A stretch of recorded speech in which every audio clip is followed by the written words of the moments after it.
Okay, hi guys. A very good evening to all of you. We are from LES 2049. We are from Program Group 29. Okay. Today is our fifth. Today is our fourth meeting. We are talking about sport. So before we start, let's begin with a short introduction. My name is Ong Keen, matrix number 204002. Okay, my name is Khai Hui and my matrix number is 203116. My name is Lynette, my matrix number is 2035574. Okay, my name is Preames and my matrix number is 203575. I'm Xiang. My number matrix is 202489. My name is Noratiqah Binti Zahid. My matrix number is 204241. My name is Allia Aqillah and my matrix number is 203644. My name is Phang Kin Chorng. My matrix number is 203456. Okay. So today our meeting is regarding sport. Okay, let's Khai Hui to start the meeting. Okay, I will bring out a news about the sport which is from badminton, the news. Okay, I find this news in the Star Online and it's written by Tan Ming Wai. As it is, the news is about Zhijia, which is a Malaysia badminton player, and Zhijia's Taufik inspired backhand smash yet to catch legends' eyes. Okay, Kuala Lumpur, Lee Zhijia deadly backhand smash that stunned world number one Kento Momota twice at the Korean Open a fortnight ago has been the top of the badminton world recently. However, the 30-year-old Taufik Hidayah revealed he has yet to catch the Malaysian pulling off the move. Zhijia lost the quarter-final match 15-21, 19-21 to the Japanese, who went on to win the tournament, but the Taufik-inspired move stole the limelight. Zhijia himself shared the video of his stunning backhand smash on his Instagram account and has since attracted nearly 42,000 views. The video came with a caption that Taufik backhand I always used to train since I was a kid. Finally, I did it. Taufik, who was in town on Saturday for your next meet fans session, say I am aware about it, but I haven't seen the video yet. But it is not easy to do it. It has a lot of practice to get it right. I'm very honored to know it was me who inspired him in pulling off the backhand smash.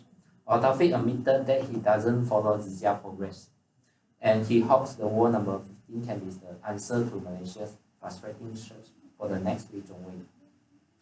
Meanwhile, Taufik believes the men's singles competition at the next year's Tokyo Olympics will see an open contest despite Momota looking to be the man to beat at the moment. Although Momota is very consistent at the moment with his winning many titles, I still thinking everyone stands a chance to win the gold in Tokyo, said Taufik. We can't rule out the race, but my compares Anthony Ginting and Jonathan Christie as well as the top players from China and Taiwan. Lastly, Momota definitely has a slight edge, but I wouldn't say the gold medal is his to lose. Thank you, everyone. So, okay. My topic is Paralympic hero, who is Zhijia. So this Paralympic is basically some athletes they have maybe a disability.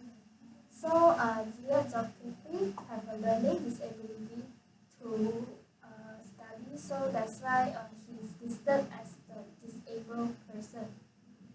Okay.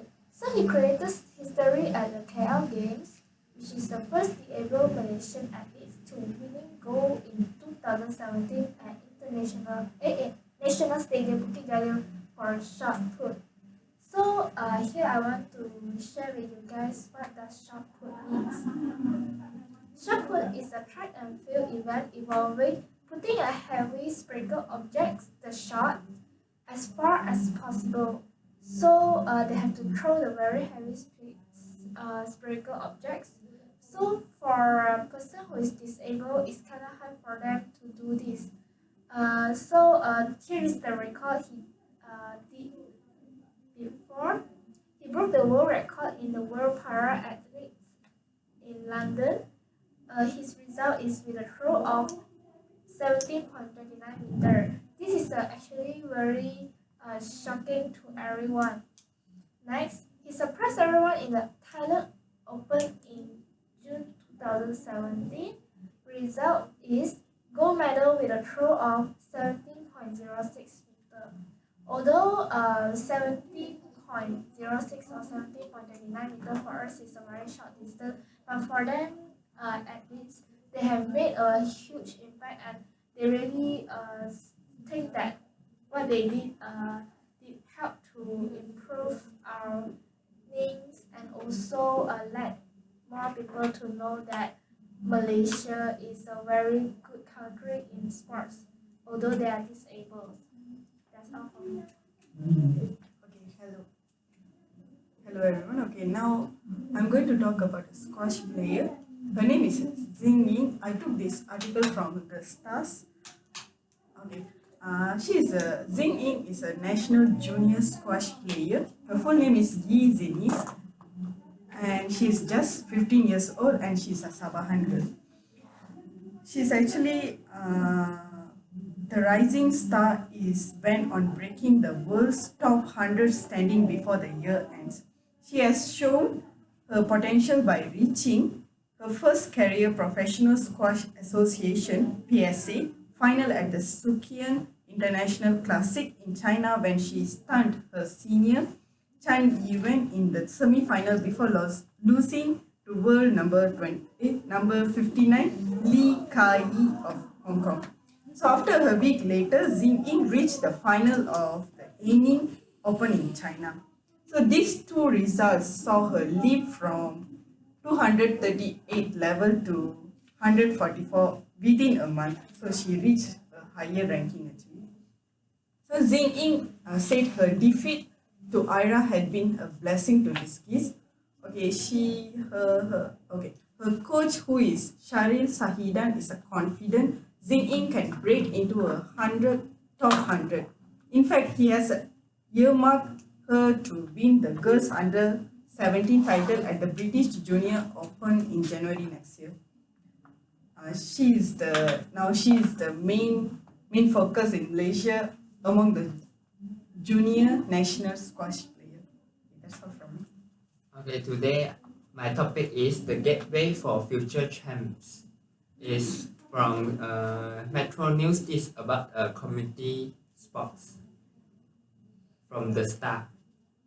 Okay, the community like Sport Affair Badminton Club with the support of the youth and the Sport Ministry, Malaysia Sport Council, and the Badminton Association of Malaysia (BAM). Is this the example of the community and the clubs are like talk about the badminton. The youth and the sport ministry fully support this initiative as it provides a pathway to identify the new potential of badminton players. That is talk about how they want the clubs or the community want to help the youth to increase to help our country more proud in the sport in the pathway. Okay, what did they do? They also emphasize it has been 27 years since we have won the Thomas Cup in 1992. Rashid said, I'm especially excited to kickstart this program as we identify the new high potential talents and assess their passion and commitment toward the sport, particularly their desire to win. Is winning by Malaysia since 1992 in the Thomas Cup. The Thomas Cup victory of 1992 is still such proud moment in our nation's sporting history. And the memory of Tun Doctor City waving our national flag and celebrating in each and every game symbolic of that day, also said by Rashid. Okay, how the committee and the clubs help the badminton players, the badminton players or athletes to increase their strengths or skills. They have organizing the nationwide roadshow and coaching clinics from October until the end of November as They aim to fuel interest as well as educate their youth. Our youth lah means the younger generation about the badmintons for the future to get more champions. That's all from me, and I hope we can get more once Thomas come, and the next day we get the holiday. That's all from me. Okay, my testimony is about what is competition as problem today by Nicodemus. The problem is not competition, is comparison. Our society is built on judging one another by finding a flaw and weakness to make ourselves feel better.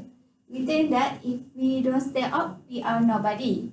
Competition should not make us feel overshadowed. Instead, it should make us aware of our strength and weakness. That process of self-discovery will only make us better. Nicole David said she loved the competition because that platform can help improve their skill on squash. We have to stop comparing ourselves with another. Everyone has different talent on sport. We can be more encouraged and positive toward the success of another. That's all. Alright, so I'm going to talk about the news that Terengganu female athletes are free to wear whatever they want, says the sport minister, which is the Sheikh Sadiq, written by Sheikh Jamal Zahid from the Malay Mail. So it happened, this news is out on October 15, where Putrajaya has overruled by Terengganu government to impose strict Sharia rules for its female athletes. So the Youth and Sport Minister has told the BFM radio in an interview that the athletes have its rights to wear whatever they wanted. Because he said that the contribution mattered the most. So in the end, he also said that in the end, what matters is what we are looking at, the international hero or heroine who tirelessly represent Malaysia to get the gold medal.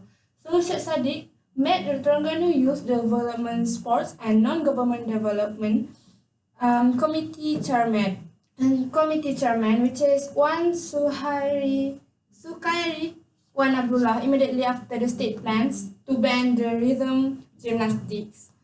Wan Sukairi reportedly said that the plan to ban the rhythmic gymnastics is due to its attire that are very exposed. So they want the Sharia compliant code of conduct to be observed by the athletic performing in the Terengganu. So this issue again pitted the country ethnic majority against each other, with conservative Malay saying that they support the idea of Sharia compliant attire for the athletes, while the other liberal counterparts viewed it as extreme and infringement on personal liberty. So that's all from me. Thank you. Okay, today I would like to talk about an article regarding why e-sport should be considered as a sport. I took this news from BBC Sport News, which is written by JC Hemingway. E-sport, also known as electronic sport, is a form of competition using video games like League of Legends, Dota 2, and Mobile Legends. Since the last few years, e-sport has been developed from a silent, nameless contest to an international competition that involves thousands of players from various countries. Many countries also agreed to include e-sport in some large competitions like Olympic Games, Asian Games, and SEA Games to promote e-sport, but much of the debates are regarding that e-sport should be considered as a sport or not. Okay, firstly, video game take coordination training and are very taxing on the mind. Most of the e-sport players has received professional and systematic training to become more competitive. Besides that, video game require attention, focus, and very fast reflex in most cases. Video game not just sit on the chair and playing some funny games only. Even though it is not a physical activity, an electronic game require a lot of energy to play. After playing one high-intensity competition, a player with normal weight are able to burn about 200 to 300 kilocalories. Moreover, it takes time, effort, and a set of skills to become a professional gamer. Not everyone can do it or easily to reach that kind of level. Okay, last but not least, sport is defined as a competitive activity that has strict rules. Video game competition also have a very strict rule that are enforced by live referees. Okay, without any dispute, e-sport absolutely can be considered as a kind of sport. Thank you, Afan. Okay, today I would like to share with you the hottest and then the latest sport news to you. Okay, the topic is about Eliud Kipchoge makes history as first runner to run a marathon with under 2 minutes. Okay, so I took this article from the Straits Times. Okay, so actually the name is Eliud Kipchoge, quite hard to pronounce. Okay, he is a Kenya runner. Okay, now he is 34 years old, and then he is also the Olympic champion and world record holder. He made a huge history on last Saturday, 12 October, become the first person to run a marathon in 2 hours. Okay, and then he already broke the limit of human endeavor and stamina. Okay, the timing is he finished it in 1 hour 59 minutes and 40 seconds. Okay, over 42 km. And then in other words, it can be like 2.5 minutes per km or 21 km per hour. Okay, quite fast, right? And then actually it was regarded as the biggest achievement in athletics. So however, the record is not the achievement was not recognized or was not recorded by any government sport governing body because it's not in an open competition. It's somebody or some organizer exclusively organized for him. Okay, just for him to break the record. So it's not organized. And then actually 2 years ago he also tried to break this record, but he missed out about 26 seconds in Monza. Okay, so I took one paragraph from him. What he said is like this: I have been putting my heart and mind to run under 2 hours for a marathon to make history and show the world that nobody is limited. Okay, so in conclusion, I feel that nothing is impossible. Nothing is impossible. So we must always believe in ourselves and take action for our goal. Like him. Okay, thank you. That's all for me. So now we have already shared our news, right? We need to choose the 2 best one, the best 2 out of us. Okay. So what is your idea, guys? So, in my opinion, I choose Lynette one. Why I chose this one? Because though the person is disabled can achieve this long, we are all an able person can do even more, even better than that to country and to ourselves. So I guess it's an inspiration to everyone to make proud ourselves and our country. Okay, I'm interested with the Phang's sport issues that means e-sport issue now, because e-sport now is very famous now in the Dota 2, right? You no need to learn very high with PhD or master. You only need to be a Dota player only. Yes. You can earn very much of money. Yes. So this is an issue also. The e-sport go into the sports. Okay. Yeah, I also totally agree with you, Xiang, that you agree with you suggest about news. Yeah, right. So I also think like many youth like they train for so many years, but they haven't found their potential fully. They have their potential in badminton or what. So some of them might be good at esports. So I think it's good for them to take part in the esport to train them. Yeah. Yes. Okay. So how about? I agree with Preames about the news of Lynette. It's very inspiring for us, for us able person not able to do as best as the disabled person. Okay. So No. okay, so any other idea? Oh, that's it. Any other opinion? So since we already agree that the Lynette articles, Paralympic hero and fun articles, e-sport is the best 2 out of all us. So we will choose these 2 articles in our post. Okay, to go to be into published. the program. Yes, our program. Okay. Uh, Yes. Okay, That's that's all from us. Thank you so